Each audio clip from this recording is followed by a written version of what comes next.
안녕하세요. 투자 뼈대를 만들어드리는 현금흐름 전문가 양제이션입니다.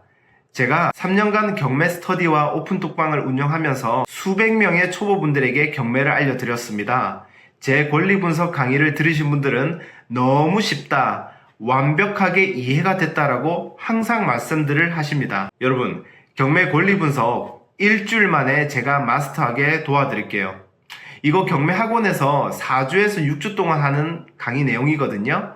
오늘부터 일주일 동안 매일 권리 분석 강의를 올려 드릴게요. 강의는 총 9개로 영상을 올려 드릴 거고 일주일 만에 권리 분석을 마스터하게 해 드릴 거니까 잘 따라오세요. 자, 이제 1강 시작합니다. 어떻게 하면 이 초보분들이 권리 분석을 잘 할 수 있을까 고민을 많이 했고, 제가 딱 뼈대를 한번 만들어서 짜보았습니다. 들어가 보도록 하겠습니다. 여러분, 제가 질문할게요. 권리 분석은 제가 하는 거예요? 법원에서 하는 거예요? 법원. 권리 분석은 제가 하는 게 아니라 법원에서 하는 겁니다. 자, 법원에서 권리 분석을 딱 해서 이것만 보고 들어와. 이와 같은 서류가 있어요. 그 서류 이름이 뭘까요? 자, 권리 분석을 법원에서 해준다 했죠? 이 권리 분석을 딱 결론을 내서 우리한테 보여주는 서류가 있어요. 이것만 보면 되는 거예요, 사실. 매각, 물건, 명, 세, 서. 여러분, 매각, 물건, 명세서만 보면 끝입니다. 이 말을 해도 못 믿는 분들이 너무 많은데요. 다시 한번 말합니다. 매각, 물건, 명세서의 권리 분석을 해놨습니다, 법원에서. 그것만 보면 됩니다. 그리고 법원에서는 현장 조사까지 해주네요. 그게 바로 현황조사서라는 거예요. 자, 우리 근데 나중에 점유자 내쫓는 것도 힘들죠? 그것도 법원에서 해줘요. 인도명령제도. 왜 이와 같은 걸 다 해줄까요? 우리들이 입찰 잘 받을 수 있도록. 또 한 가지 더, 근저당권자를 지켜주기 위해서 이렇게 좋은 시스템을 만들어 놨습니다. 이 권리분석이라는 건요, 민법과 민사집행법입니다.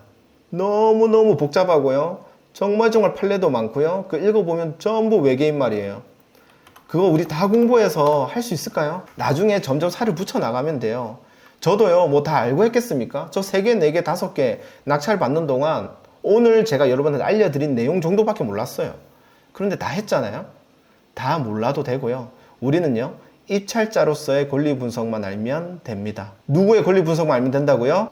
입찰자로서의 권리 분석. 자, 질문하도록 하겠습니다. 입찰자로서의 권리 분석은 딱 2글자를 우리가 보는 거예요. 뭘까요? 2글자만 집중하면 됩니다. 맞습니다. 인수만 보면 됩니다. 사람을 인수를 하는지 안 하는지만 보면 된다. 우리 입장으로서 인수를 하는지 안 하는지.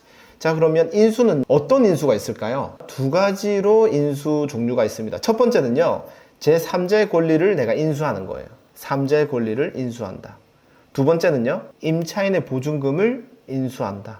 이 2가지밖에 없습니다. 첫 번째, 3자의 권리. 두 번째는요, 임차인의 보증금을 인수한다. 딱 이 2가지만 오늘 파는 겁니다. 자, 여러분, 배당 원리에 대해서 한번 알려드려 보도록 하겠습니다. 제가 조금 설명을 드리면, 여러분, 우리가 일반 매매 있죠? 일반 매매는 민법상에 있습니다. 일반 매매에서는요, 우리 어떤 부동산을 사잖아요. 이 부동산에 권리들이 막 많이 있잖아요. 근저당도 있고, 압류도 있고, 가압류도 있고, 이런 부동산을 우리가 사요. 그러면 이 권리들 어떻게 될까요? 민법 일반 매매에서는요, 우리가 다 가져가야 돼요. 제가 이걸 사면서 이 돈으로 이걸 말소시키고 막 사고 난립니다. 예. 그런데요, 경매 올라온 물건들은 이거를 서로 협의가 안 되지 않습니까? 지금 도망쳤는데 채무자는. 그래서 법을 바꿔줘요. 경매에 들어오면. 어떻게? 민법에서 민사집행법이라는 새로운 법이 있습니다. 이걸 일명 경매법이라고 합니다. 민사집행법으로 넘어오면서 막 어떤 법을 만들어서 막 소멸을 시켜줘. 없애준단 말입니다. 이 인수권리를. 맞죠? 그래서 제가 이렇게 적었습니다. 등기부에 있는 모든 권리를 지워줄게. 바로 민사집행법에 들어오면 권리를 없애줍니다. 그렇게 해서 입찰자가 문제없이 입찰 들어오도록. 자, 그러면 이 권리들 중에 어떤 기준으로 어떤 거는 소멸이 되고 어떤 건 인수가 될까요? 어떤 기준이 있습니다. 민사집행법상에. 바로 돈으로 바뀌는 권리는 없애줍니다. 민사집행법상에서. 우리가 낙찰을 받으면. 다시 한번, 돈으로 바뀌는 권리는 없애준다. 요거를 뭐 금전채권 이런 표현을 쓰기도 하죠. 이걸 애초에 돈을 받기 위해서 권리 설정을 해놓은 권리가 있고, 돈이 아닌 다른 권리를 위해서 설정해놓은 등기들이 있는 거예요. 그 중에 애초에 이걸 설정한 사람이 돈으로 나중에 받기 위해 설정한 권리를 금전채권이라고 합니다. 여러분 이해하셨나요? 애초에 돈으로 나중에 받으려고 이 부동산에 설정해 놓은 등기를 금전채권이라고 하고요. 돈 이외에 다른 권리를 위해서 이 부동산에 설정해 놓은 거를 금전채권이 아닌 권리가 되겠죠. 자, 이때 어떤 걸 없애줄 수 있다고요? 민사집행법에서는 돈으로 바뀌는 권리를 없애줍니다. 자, 그럼 어떤 원리로 없애줄까요? 이 사람들은 지금 돈을 받아야 돼요. 돈을 빌려줘서. 어떤 식으로 이 사람들을 만족시켜줘서 소멸시켜 줄까요? 돈으로 바뀌는 권리를 없애준다? 그렇죠. 없애려면 이 사람이 돈을 받아야 되지 않을까요? 바로 배당이라는 절차를 통해서 이 돈으로 받을 사람들은 내가 원래 돈으로 받기를 원했잖아요. 돈으로 받으면 이 권리는 사라지는 거예요. 맞죠? 자, 그럼 무슨 돈으로? 여러분, 무슨 돈으로 이 금전채권자들한테 배당을 해줄까요? 맞습니다. 매각대금, 낙찰금이죠. 낙찰금이 법원에 들어오면 법원에서 이제 이 사람들을 줄을 세워, 금전채권자들을 줄을 세워가지고 줄 서라, 순서대로 줄 서라 이래가지고 한 명 한 명 배당을 해주고 그 사람들은 빠집니다.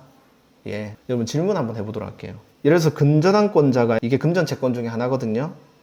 근저당권이 뭐였죠? 은행에서 우리가 돈을 빌려주는 거잖아요. 맞죠? 은행에서 채무자한테 돈을 빌려줍니다. 아파트 사라고. 그럼 은행에서는 이걸 나중에 뭘로 받고 싶은 거예요? 경매로 넘겼을 때 돈으로 받고 싶은 거죠. 자, 그렇기 때문에 근저당권은 금전채권입니다. 자, 이 근저당권이 이제 배당을 받는데요. 예를 들어서 이 은행이 배당을 못 받았어요. 매각대금이 부족해서. 자, 그러면 이 은행은 누구한테 받아야 될까요? 이 돈을. 혹시 이해되십니까? 이 사건에서 이제 누군가가 낙찰을 받았어요. 근데 매각대금이 1억이야. 근데 근저당권이 얼마였냐면 3억이야. 그러면 배당이 1억 되고 2억을 못 받았잖아요. 맞죠? 은행은 2억을 못 받았어요. 누구한테 받아야 되죠? 너무 억울하지 않나요? 3억 빌려줬는데 근데 배당이 1억밖에 안 됐어. 예, 여러분 근저당권자와 같은 이 금전채권자들은요, 자기가 배당을 다 못 받잖아요. 이 사건에서. 그러면 이 사건에서는 빠져야 됩니다. 그 다음에 알아서 받아내요. 채무자 차도 빨간 딱지도 붙이고 알아서 받아내야 되는 겁니다. 그러면 낙찰자 입장에서는요, 이런 금전채권자들이 배당을 다 받는지 안 받는지 중요할까요? 안 중요할까요? 근저당권도 있을 것이고 가압류도 있을 것이고 압류도 있을 것이고 이렇게 돈으로 받고 여기서 나가야 되는 채권자들이 이 부동산에 많이 붙어 있을 수 있는데, 우리 입찰자는 얘네들이 배당을 다 받는지 안 받는지 안 중요합니다. 왜요? 이 사건에서는요, 그냥 빠지는 거예요. 빠져야 돼. 근데 억울하죠, 여러분. 억울하지 않아요? 여러분들 돈을 빌려줬는데 배당을 못 받아. 근데 왜 이 사람들은 아무 말도 안 하고 나가게 될까요? 잘 보세요, 여러분. 그러면 두 번째 중요한 건 이거예요. 자, 근저당권자가 있고요. 압류, 가압류권자, 이렇게 여러 명의 금전채권들이 있을 텐데, 얘네들은 어떤 순서대로 배당을 받을까요? n분의 1에서 받을까요? 아니면 먼저 줄을 서는 기준이 있을까요? 먼저 줄을 어떻게 쓸까요? 뛰어와야 되나요, 여러분? 자, 경매했다, 뛰어. 교대법원으로 빨리 뛰어. 맞죠? 비행기 타고 온 사람이 먼저 받나? 자, 잘 보세요, 여러분.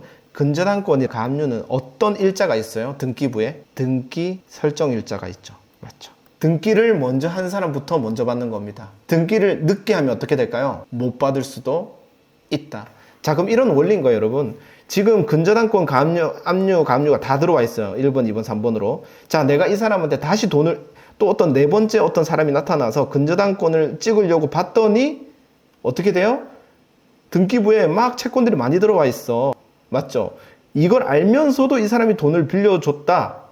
그럼 법은 이렇게 얘기하는 거예요. 너가 근저당 찍을 때 이미 채권들이 많았던 거 알고 있었잖아. 얼마인지도 등기부에 나와 있었잖아. 너가 리스크를 걸고 들어왔기 때문에 나중에 경매에 나와서 네가 배당 못 받더라도 꺼져. 오케이? 여러분? 예, 논리적이죠? 예, 그렇게 되는 겁니다. 배당 절차 원리는요, 잘 보세요. 이거 조금 어려울 수도 있는데 법원 경매 절차입니다.